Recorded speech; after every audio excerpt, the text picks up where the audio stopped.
عن أبي هريرة رضي الله عنه قال سئل رسول الله صلى الله عليه وسلم عن أكثر ما يدخل الناس الجنة قال تقوى الله وحسن الخلق وسئل عن أكثر ما يدخل الناس النار فقال الفم والفرج আবু হুরায়রা রাদিয়াল্লাহু তাআলা আনহু থেকে বর্ণিত, তিনি বলেন, রাসূল সাল্লাল্লাহু আলাইহি ওয়াসাল্লামকে জিজ্ঞেস করা হলো, ইয়া রাসূলুল্লাহ, কোন আমলের মাধ্যমে মানুষ সবচেয়ে বেশি জান্নাতে প্রবেশ করবে?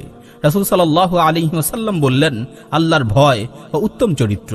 রাসূল সাল্লাল্লাহু আলাইহি ওয়াসাল্লামকে আবারও জিজ্ঞেস করা হলো, ইয়া রাসূলুল্লাহ, কোন জিনিসের মাধ্যমে মানুষ সবচেয়ে বেশি জাহান্নামী হবে? রাসূল সাল্লাল্লাহু আলাইহি ওয়াসাল্লাম জবাব দিলেন, মুখ ও লজ্জাস্থান।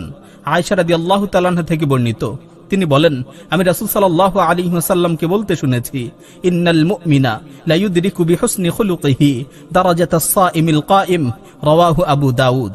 নিশ্চয় মুমিন ব্যক্তি উত্তম চরিত্রের মাধ্যমে ধারাবাহিক নামাজ আদায়কারী ও সিয়াম পালনকারীর সমপরিমাণ সওয়াব পায়।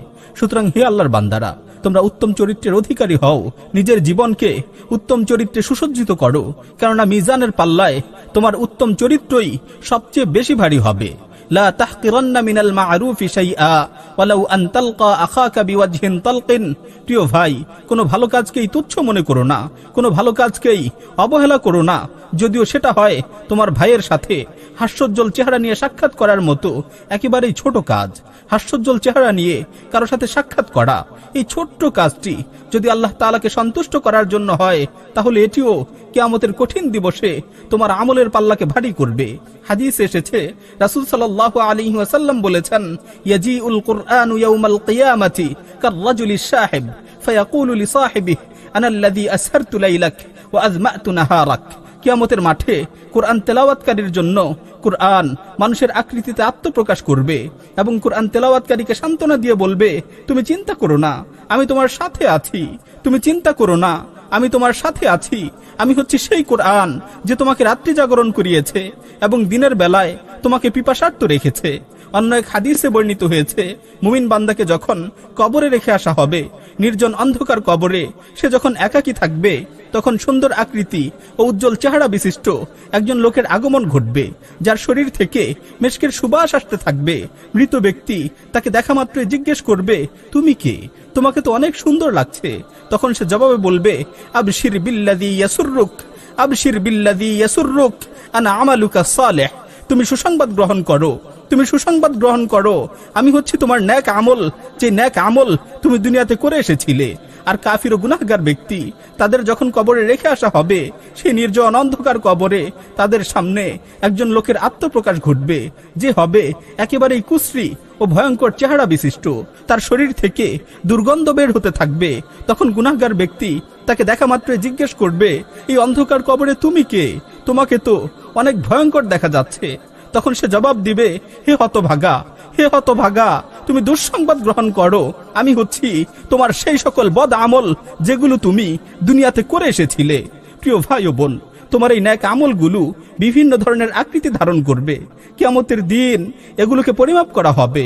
প্রিয় ভাই ও বোন, সুতরাং আমাদের দায়িত্ব হলো রাসূল সাল্লাল্লাহু আলাইহি ওয়াসাল্লাম যেভাবে বলেছেন ঠিক সেভাবেই কোনো ধরনের বাড়াবাড়ি ও ছাড়াছাড়ি ব্যতীত এই কথাগুলোর উপর বিশ্বাস স্থাপন করা।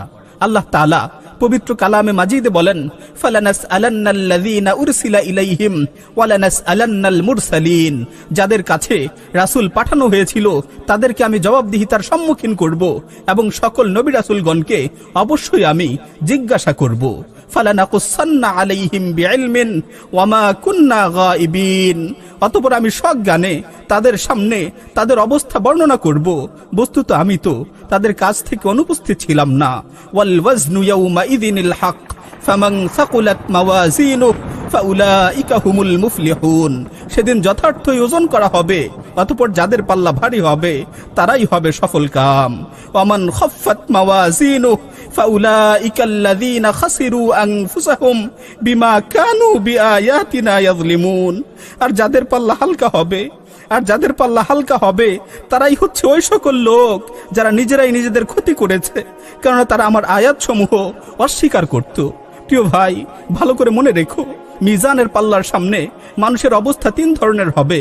এক ধরনের মানুষের অবস্থা এমন হবে যে তার নেক আমলের পরিমাণ তার গুনার তুলনায় সরষে দানা সমপরিমাণ বেশি হবে। অতঃপর আল্লাহর অনুগ্রহে সে জান্নাতে প্রবেশ করবে। আরেক ধরনের মানুষের অবস্থা এমন হবে যে তার গুনার পরিমাণ নেক আমলের তুলনায় সর্ষে দানা সমপরিমাণ বেশি হবে, অতঃপর এই গুনার কারণে তাকে জাহান্নামে নিক্ষেপ করা হবে।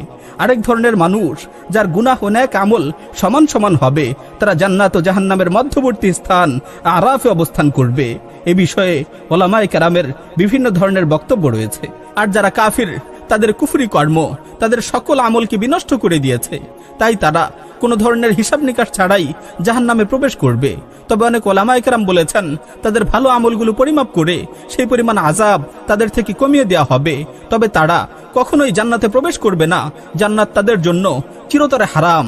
কেননা আল্লাহ তাআলা ঘোষণা দিয়েছেন, ইন্নাহু মান ইউশরিক বিল্লাহ, ইন্নাহু মান ইউশরিক বিল্লাহ ফাকাদ হাররামাল্লাহু আলাইহিল জান্নাহ ওয়া মাওয়াহুন নার ওয়া মা লিয-যালিমিন মিন আনসার। নিশ্চয় যে ব্যক্তি আল্লাহর সাথে কাউকে শরীক করবে, আল্লাহ তাআলা তার জন্য জান্নাতকে হারাম করে দিয়েছেন, তার আবাসস্থল হচ্ছে জাহান্নাম, আর জালিমদের জন্য কোনো সাহায্যকারী নেই।